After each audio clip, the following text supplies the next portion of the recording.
Berlusconi si candida o no? È stata la domanda che ha aleggiata per tutta la giornata a Borgorico, dove il PDL ha convocato la prima di 3 convention venete che puntano sulla questione settentrionale per il rilancio del partito al nord. Sulla discesa in campo di Berlusconi le perplessità non sono mancate.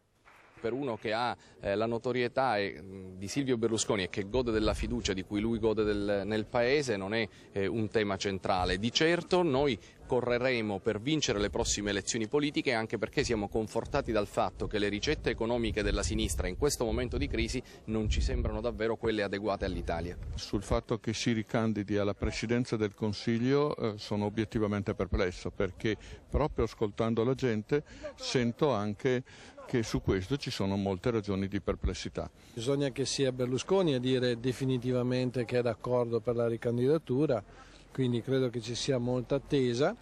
Credo peraltro che i tempi debbano essere ormai accelerati, perché non possiamo permetterci di andare avanti a lungo in questa situazione, va definito il programma. E la questione della ricandidatura del Cavaliere si scontra con la richiesta della base, gridata al segretario Alfano, di primarie. Vogliamo le primarie! Confidiamo su di lei, senatore! Grazie. Temiamo che il grande inganno della legge elettorale che stanno portando avanti a Roma finisca con nulla di fatto e quindi ci ritroviamo i candidati calati dall'alto. Ribadisco che a mio avviso fare le primarie in caso di candidatura di Berlusconi è una finta.